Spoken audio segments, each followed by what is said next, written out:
So we're not trying to create a life that lives up to someone else's expectations. We're trying to create a life that works in your space. So what works for you? What stories are you telling yourself, and old narratives that you're stuck in because of something that's happened in the past? Like, oh, well, I have to be like this, or I have to get these things done. I will tell you, one of the greatest things I stopped doing because I thought it was the right thing to do is go to bed with all the dishes done. For me personally, that doesn't work. I can go to bed now with the dishes in the sink, and I know that they will still be there in the morning. And while I'm making my breakfast, I load the dishwasher. So for me, just making that one little shift was huge. So stop comparing yourself and be open to stepping into a new way of thinking. What happens when two parent coaches, one a Christian and the other an agnostic Jew, sit down to talk about parenting? They take their listeners from surviving to thriving. I'm Deana Thayer. And I'm Kira Dorian. Welcome to Raising Adults, a podcast brought to you by Future Focused Parenting. Hello, everyone, and welcome to Raising Adults podcast. If you are new with us, we want to give you a special welcome. And as many of you know, we usually are together in Kira's laundry room, but we are still recording remotely. So we're coming to you partly from Kira's laundry room and partly from my bonus room today. And today we have the privilege of welcoming Andrea Dahlman. And what's going to be really great about this conversation, I'm going to give her a proper introduction in a moment, but what's great is she's going to really share with us some important tips about creating margin. And I think we can all use that as parents. We get so busy and so overwhelmed, and we're just running around like crazy, and we all need help to find practical strategies for creating room for living a life that we love. And I have to say, personally, I'm thrilled and honored to have her because she is my nutritionist and has helped me a ton with all kinds of things, which could probably be their own episode on the foibles of Deana. But she has helped me make friends with food and just live a great, healthy life. And so I'm so thrilled that all of you parents out there get to learn from her today because she is a wealth of knowledge, and it's going to be a ton of fun. I'm so excited because when you mentioned the idea of having her on, I thought what really struck me about what you were saying is that we have this opportunity now as we're reemerging to be really thoughtful about, well, what do we want life to look like now? What are we going to put back in? What are we going to keep out? And so that idea of margin and that idea of kind of just being really thoughtful about what can we do moving forward to feel more successful, happier, healthier, more well. I just think that's a fabulous thing to be talking about right now. That's exactly it. We're really uniquely positioned for that, and we're going to definitely pick Andrea's brain about that for sure. So I'm going to properly introduce her, and then we'll get into our interview. But thank you for being with us today, Andrea. Say hello. Hi, everyone. Thanks for having me. Yeah, we're so glad that you're here. So Andrea is a functional nutritional therapy practitioner, and she has some specialties. She specializes in digestive health and IBS and has been in practice for almost a decade now. And she really helps her clients not only with that piece, with the physical health, but like I said at the top, she also helps address underlying issues. She is amazing at coaching important lifestyle changes, and she educates and empowers and partners with her clients so that they can make sustainable changes. Andrea's goal essentially is returning people to a life they love, of course, free of digestive challenges, but also that includes the things that make them mentally and emotionally healthy and happy too. So welcome, Andrea. And I'm hoping you would start by just sharing with our listeners a little bit of a personal introduction too. Maybe tell us about your family. How did you even get into this work? Tell us a little bit more about yourself. Sure. Again, thanks for having me. It's such a privilege to be here today. A little bit about myself. I am a wife of 28 years to my wonderful husband, Jim, and I am a mom to 4 kids. I have 4 kids ages 25 down to 15. And I'm actually just recently found out that I'm going to be a grandma. So my oldest daughter, who is married, is pregnant, and we are expecting our first grandchild in October. So congratulations. Yeah, thank you. I know. I can hardly believe I've made it to grandma status, but here I am. Fully embracing my grandma-ness. The big controversy in our house is what will be my official grandma name. So that's still out for discussion, but working through that right now. That's the hot dinner time topic. Yes, the title is essential, right? Yes, because it's the forever title, right? It's like when Mm-hmm. you get it and it's forever. So I tried a couple of different things, but I've been shot down. So we're still, like I said, still up for debate. But anyway, I am a nutritional therapy practitioner and I specialize in digestive health. But that was how I got there, isn't really where I started. Where I started and how I got into this work was really out of love for my husband. He was suffering from a history of migraines and sinus issues, and he was going in for his fourth sinus surgery. And at the time, we asked the doctors, we were like, this is like super uncomfortable and this feels really risky, because he had to have an MRI where they scanned where his brain was versus where his sinus cavity was. And I thought, this doesn't really feel like we should do this again. And so I asked the doctor, I was like, what are we doing wrong? What do we need to do to not come back? And his answer essentially to us was, we're not really sure. So we'll see you next year.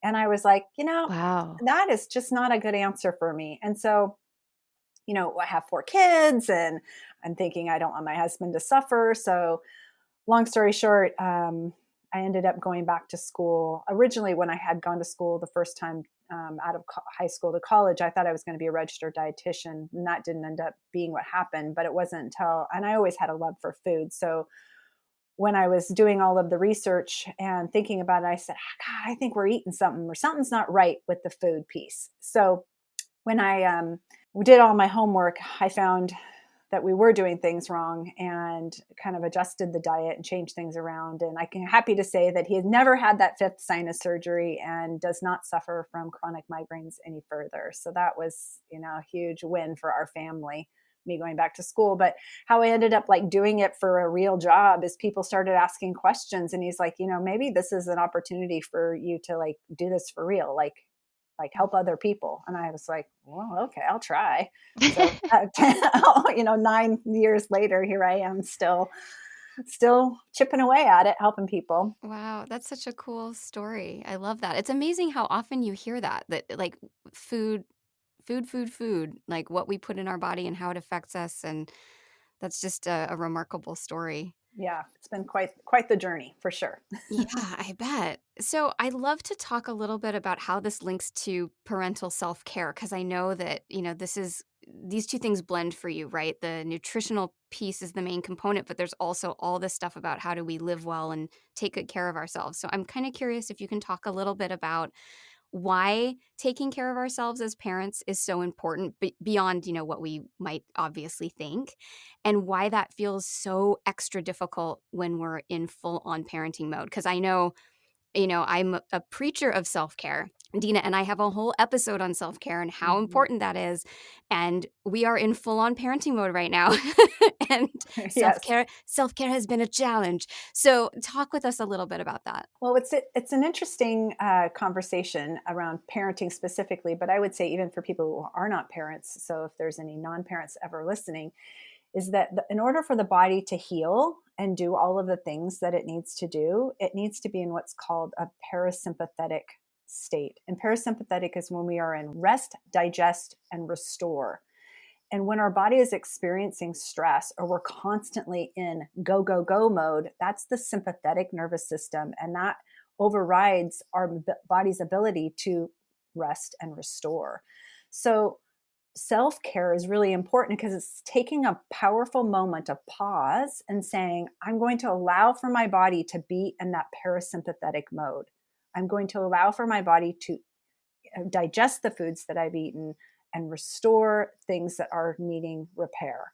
So that's one of the main reasons why it's important for us to take care of ourselves. And a lot of people for many years, especially parents, we run ourselves ragged. We run ourselves to the end of ourselves, all dying on the cross of, I'm doing it for my kids. But if we are not taking care of our mental and physical health, we'll be out of balance. And that's going to really affect our overall wellness. And I do say, I kind of have a joke with my clients. I say, your health is a pay now or pay later situation. So you're either going to take the time now and build these things into your life, or the bill will come due. And that when the bill comes due later, it oftentimes will mean more serious consequences. And we want to avoid that. So taking those little moments now, even though it might feel self-indulgent, is really important to your long-term health. And it's hard for us as parents because we're nurturers and we want to give. It's just like innate in us. We want to be in a place of giving. But parenting is like an energy train, right? And little people demand all this physical energy, and our older kids demand all of this emotional energy. And it just is, it can be so incredibly stressful. So we have to build in these moments of self care. And when I say that, I'm sure there are some mothers listening and thinking to myself or to themselves, like, oh, I don't even know where I would do that. Like that, I want it, but where? How do I even make that happen? Especially in the life that we're living right now, where we're working at home and schooling our kids and trying to figure out when we're going to go pick up groceries, and toilets are still need to be cleaned, and all the things. It feels very overwhelming for sure right now. Yeah, it absolutely does. I mean, I think people are listening and going, exactly, that's me. I'm at the end. So That's what I'm thinking. this is a perfect segue, because when we do feel at the end of our rope, I think, it is about kind of creating systems that can set ourselves up well. So can you tell us, how do we create an environment that will set us up for success in this area? What do we need to do? So, one of the exercises that I have my clients do, parent or not, is to make a done list. And what I mean by that is, instead of making a do list, what all the things you need to do, make a list of what you've done and make it very detailed. Everything that you do, from you got up and you spent this much time in the bathroom, and really take an inventory of how you're spending your time. Because a lot of us can't find space because we don't know how we're spending the time that we currently have. If you think about your money, and we all have a bank account, most of us, right? And we want to go buy a house or a car or some major purchase, we have to evaluate how much money we have in the bank. We look at our bank ledger. What are we spending our money on? That's the same thing with our parenting time.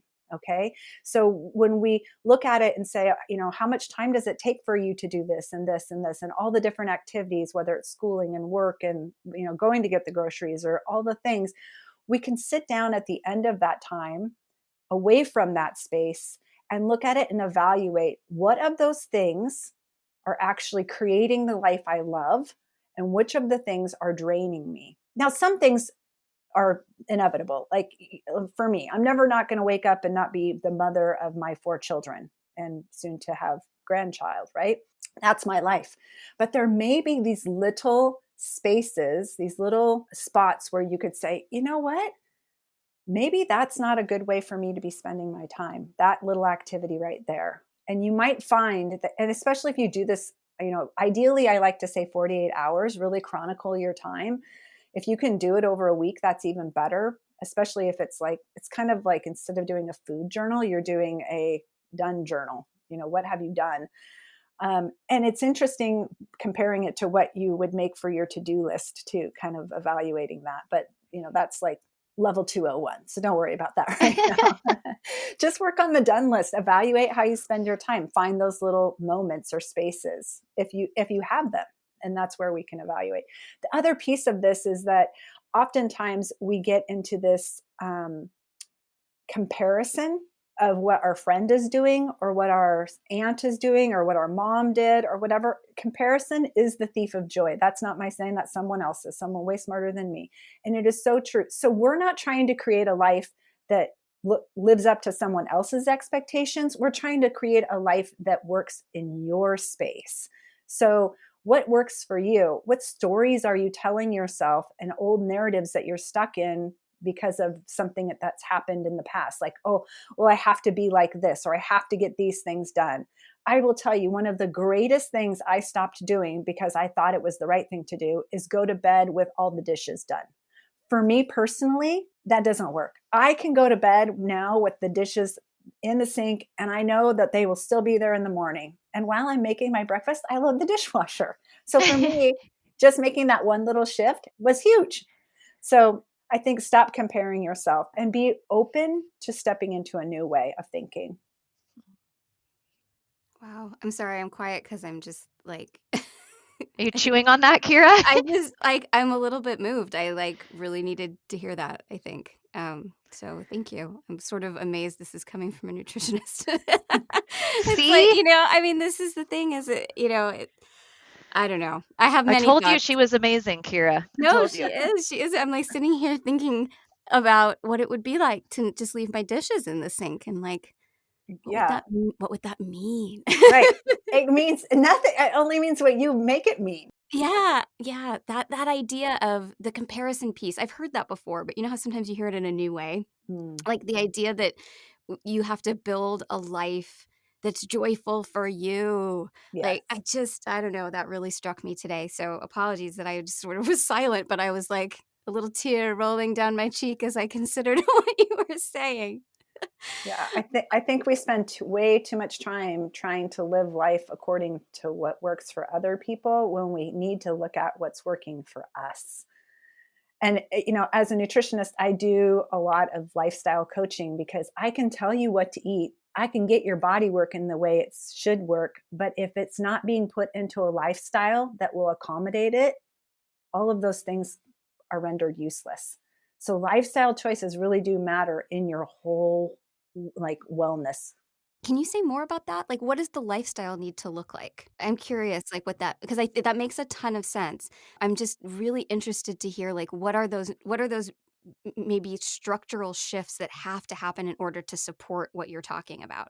Yeah, and that's a really great question. A lot of times, my clients, I will have people come in and they'll be, really type A personalities, super driven. Every minute of their day is budgeted, I don't know and anyone like No, that. yeah, me neither. yeah, I've never met anyone like that. right.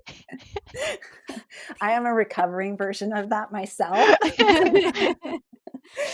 I've recently taken up reading just books that have nothing to do with anything, just like frivolous. I call them candy bar books, whatever your version of a candy bar book is.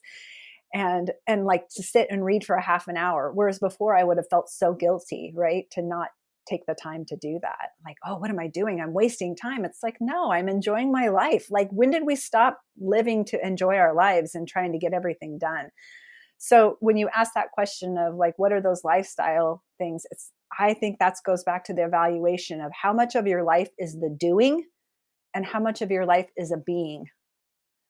And we get stuck so hard in our doing, we forget to just sit in our being and enjoy. And what that looks like is going to be different for every person. So the person who, like, I had a client this morning, she schedules every single moment, but she had gotten sick and she had to sit on the couch for like a couple hours. And when she did that, she was telling me, she goes, I felt so guilty because I wasn't doing anything. And I said, but you were being. You just were allowing yourself and listening to yourself. So for those people, it's about creating little pockets of time that allows for them to just plant a garden or whatever fills your cup, essentially. Like for me, it's reading things that don't have anything to do with someone else's poop. Because that's what I spend a lot of time reading about. Digestive focused stuff. I spend a lot of time doing that. What does that look like for the other person on the other end who is less motivated, who is more spontaneous and loves the unstructured life? For them, potentially it's like creating a little bit of structure in a day, and that can be very nourishing to the person and nourishing to their life, because they're saying, oh, the person on the left side says, I eat at 8 and 10, and they're very structured, whereas the person over on the right side might say, you know what, I don't even know when I eat, and so therefore they don't know what they're going to eat. And for that person, it might be creating a little bit more structure. So it's dependent on the person's personality, honestly. Kira, I don't know if that really answered your question or not. Yeah, no, it does. I mean, it's that holistic view, right? That like you can put all the right foods in your mouth, but if the lifestyle isn't matching the point of doing that, then what's the point, right? Yeah, It's sort of like what we talked about. We had an episode on happiness the other day, and we were saying if you don't stop to actually notice that you're happy, you're never going to think that you're happy. And it's kind of that same idea, right? You have to actually be in the life that you're trying to create. And if you're so busy doing that you're not being, then you won't even feel the effects of the nourishment that's in your body. correct.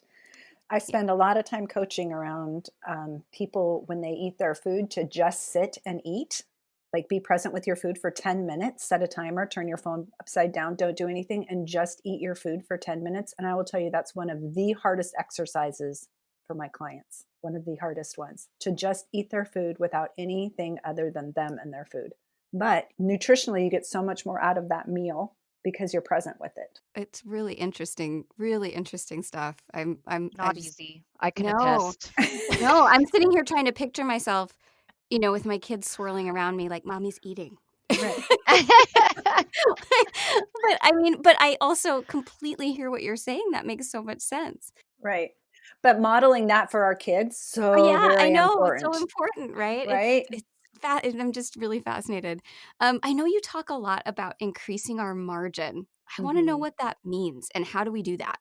Right. So when I talk about margin, and again, back with my client base and the coaching aspect of the work I do, it's really about creating space and and kind of going back to that done list of how much are you doing during the day that you have. Do you have any space for your being?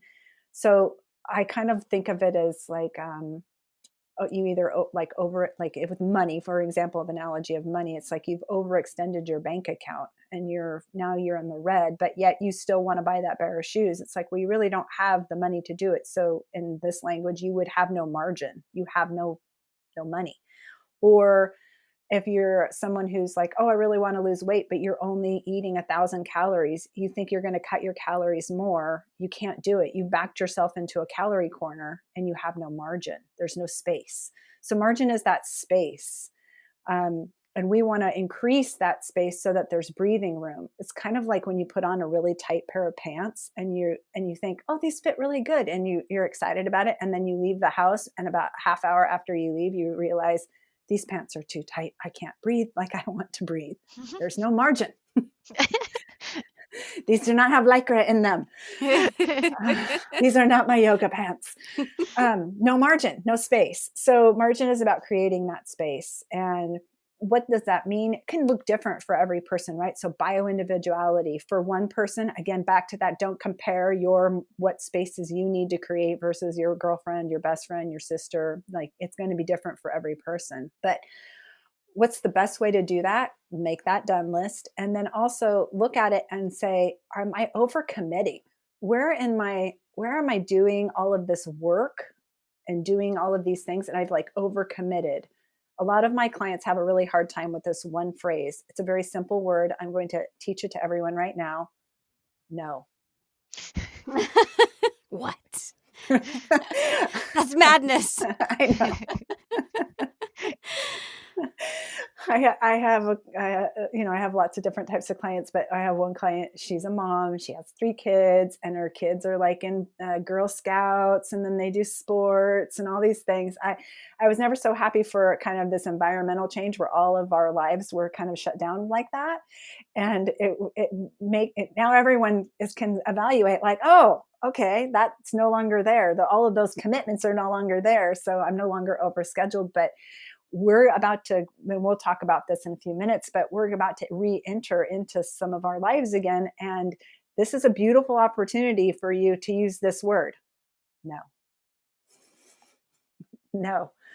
So you can't do everything all day, all the time. And so most of the people who teach like planning and organizing, they'll say, pick your top 3 things, like make your list. If you're a list maker, and Lord knows I love a good list maker.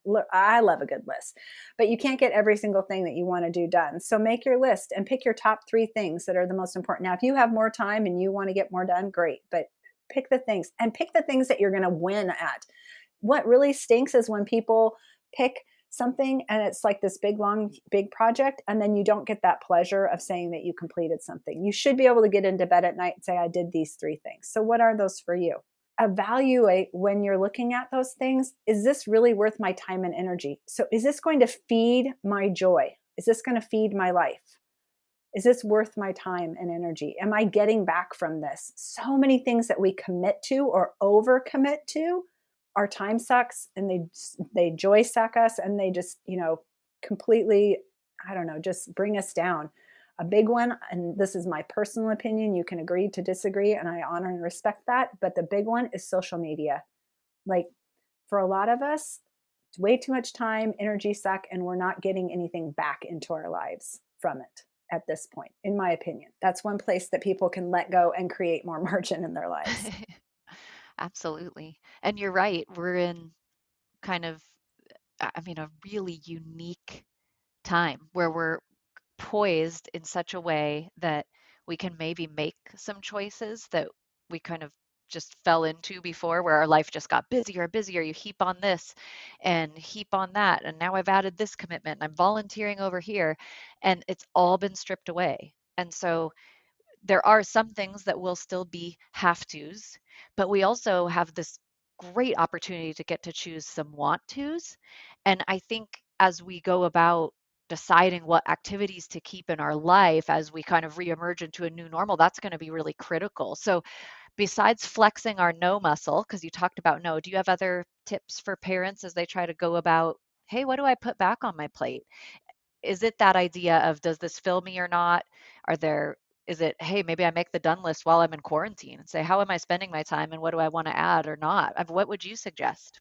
Yeah, I really love this idea of observing our lives without judgment. I think that as we kind of emerge into what our new normal is, we need to like take a critical eye and look at those activities, but observe them without judgment and don't put them in the bad bucket or the good bucket. We tend to want to do that as a population, right? We tend to want to say, oh, well, that's bad because it did this, or this is good because it does that. But what if we just walked in and said, let me observe what this is without judgment and decide, is this something that's giving me energy or taking energy away? If it's giving me energy, then I want to include that when I go back in. And if it's something that wasn't, then take it out. I feel like we don't do enough self-kindness or even build in our self-care. So as we're exiting this season of life we're in right now, we have more space to say, okay, I'm not going to put that activity back in for myself or for my child. And instead, I'm going to leave it empty and I'm going to guard it as empty time, and I think we don't have enough time where we leave things empty, because I think it's in the empty that's when the creativity comes. That's when, and we're experiencing that right now in some of the emptiness, right? Like people are getting super creative. There's so many cool things that are coming out of what we're experiencing. And I feel like, gosh, it's an opportunity to create. But if we don't leave space for that creation, it won't happen, right? And I feel like for parents who have maybe tweens and teens is to really be in conversation with them, invite them into the conversation of what's been good for them about being in this space and what's not been good and what things that they feel like. Because I feel like that would also inform the parents' decisions about what should it look like when you come back out. I recently read a statistic that more Americans are eating dinner together in this period of time since the 50s. So the last time that people all ate together as we are right now as families was the 50s. So that was like, a while ago, right? And I'm like, oh, that's amazing. And we all know, well, maybe because I just do the work I do around like that table time, valuable. Oh my goodness. And yes, sometimes it's stressful, right? Like Kira, you were saying, you might have kids that are younger and they're, running around and mom, I need that. And I need this and I need that. But that's beautiful time right there. You can't buy that. You can't buy that. Yeah, absolutely. And it's not time you get back. Yes. I'm so aware of that right now. I'm not quite sure why, but yeah, it's so true. I love that. I know that you like to talk about 3 ways that parents can empower themselves toward healthy, sustainable changes. I'm sure you've kind of touched on them. Can you lay them out in maybe a way that people like Deana and I would enjoy hearing it? Sure. Way number 1. Right. Us list people. Right. Here are my 3, no fail, no. Yeah, exactly. That, Just like that. Right. Oh, I wish that parenting was that easy. When I was, my kids were kind of just exiting high school and I still had younger kids. Somebody said to me, they were like, is it easier to parent when your kids are really young or when they're older? And my answer was, yes. because it just depends on your kids and their ages, right? So again, these are just a couple things, and I did touch on one of them prior, but the I would say the first thing to do would be is prioritize meal times. That's a healthy, sustainable change. And whatever that looks like for your family, maybe it's not all 3 meals, maybe it's just one meal, maybe it's just dinner time, but then make it special. Like I said, you can't get that time back. That's valuable time. I remember when right before my daughter got married, all 4 of my kids are sitting around my table, and my husband said, he goes, "This is the last time the 6 of us will sit here and just be the 6 of us." And I Hmm. was like, oh, I was so heavy. Like we never all ride in the car together as a family, like all those things you just don't think about. So I know that some people with small kids right now are just like, "Oh, lady, you just don't even remember what it's like to have small children." And I probably don't, but I can tell you that when you get to the other end and you're that last meal as your family, it's really like, oh, heart aching. You realize that things are changing. It just won't be the way it was, and not for the bad, for the better. But prioritize meal times. That would be the one thing, one of my tips, because part of that goes back to um, what you prioritize as a parent, your kids pick up on, and they will, that's something that they're going to remember back on. Oh, we always ate dinner together as a family, or whatever that looks like. So if you can prioritize that, start with a small win. So I always try to have, we call it the golden goal or the small win for the day. So have one thing for sure that I talked about 3, but have one thing for sure that when you get in bed at night, you can say, yes, I did that. And that can be, something like as it relates to health, whether when you go to menu plan, if you're a menu planner, if you're not, if you're kind of a winger, you kind of wing things. It's like buy one new vegetable or make one new recipe, try something different, but start with something small and little. That's a small win that makes you get into bed and go, yes, I accomplished something today. Because there will be days that you do more, but you need that. Some days you just need the one win. And my last one is to empower yourself towards healthy, sustainable changes is be okay with support. So an equally powerful word outside of the no is, can I get some help or can I get support? I don't think that we ask for help or support enough as parents, and we try to just plow through and do it all on our own. Be okay with asking for support. And in the area of nutrition, I kind of joke with my clients. I say, buy bagged pre-cut vegetables, like buy the salad bag, throw the dressing away, throw all the little things that they put in there. But now your salad is pre-cut and now you're eating a salad and you didn't have to do any of the work. So it's a beautiful way to increase nutrition and you've got support because you didn't have to prep all the veggies. And because a lot of times that's what I'll hear from in my seat of, people will say, oh, it's just too much work to do all that. Be okay with asking for support. And sometimes support can look like a season where you have a person come in and help you with house cleaning. When my kids were younger, I had a woman that came and she just cleaned the bathrooms. That's it. And everything else I did. But that was great because I knew at least once a week the bathrooms were clean for 5 minutes. So those are kind of my 3 things that I would suggest for ways that people can help themselves. I love that. And we talk all the time, Kira and I, about getting help and how we're fans of everything from the help of a listening ear of a friend all the way to please have a therapist. I mean, Yes, all of that. So, I mean, we couldn't agree more. That's so true. And I think we live, unfortunately, sometimes in a culture where we really don't want to admit when we need help. And then even when we realize inside we need help, it's really challenging to ask for it. So right. that's really important. Yeah. Well, I could talk to you for hours, but you already know that. So maybe you can tell our listeners how they can find you if they might want to work with you or just want to learn more about what you do. Tell us all the things, your website, where are you on social media? Let us know how to connect with you. Yeah. So my website is my name, andreadahlman.com, and you can find me there. I always have a freebie in the top right-hand corner of my website. So and I change that out about once a quarter. So if you come on over, you can get a free gift there. It's to this time, I think this month until the end of the month, it's immune support guide. So if you want to learn how to support your immune system, I have a free guide there. You can find me on social media channels, Facebook, Instagram as Redeeming Nutrition. That's my handle out there in the social media world. Awesome. And you work virtually, right? So you can help people all over. Right. I have a virtual practice. I came home 2 years, closed my physical offices and came home 2 years ago, and now practice exclusively virtually. And I see people from all over the US. Awesome. Yeah. Well, thank you again. This has been super helpful. I have to admit, I have to out myself. When you first said about the done list, that ended up being a really revolutionary idea, by the way. I hadn't heard it given that take before, but I thought you meant writing down the things you've already done. And I was like, I love this idea.